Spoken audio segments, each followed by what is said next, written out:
20 பேர் இந்த பொண்ணை ரேப் பண்ணியிருக்காங்க.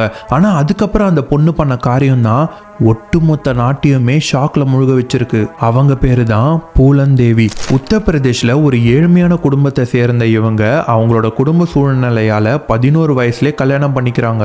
ஆனா கல்யாணம் ஆன கொஞ்சம் மாதங்கள்லயே யாருன்னு தெரியாத பல நபர்களால இவங்க ரேப் செய்யப்படுறாங்க.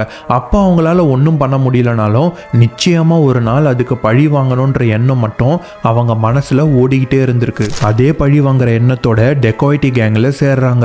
சேர்ந்த ஒரு வருஷத்திலேயே அவங்கள ரேப் பண்ண ஒருத்தரையும் மிருகத்தை வேட்டையாடுற மாதிரி வேட்டையாடி அடிச்சு கொலை பண்றாங்க. அந்த டெக்காய்டி கேங்கோட லீடரா சொல்லப்படுற பூலந்தேவி ஜூலை 25, 2001 அப்போ 3 மர்ம நபர்கள் அவங்கள அவங்க வீட்டு வாசல்லையே வச்சு ஷூட் பண்ணிட்டு அங்கிருந்து தப்பிக்கிறாங்க. ஆனா என்னதான் அவங்க இறந்து போனாலும் இன்னைக்கும் பல பெண்களுக்கு அவங்க ஒரு ஹீரோவா தான் இருக்காங்க. இந்த வீடியோவை உங்களுக்கு தெரிஞ்ச எல்லா பெண்களுக்கும் ஷேர் பண்ணிட்டு மறக்காம நம்ம சேனலை சப்ஸ்கிரைப் பண்ணிக்கோங்க.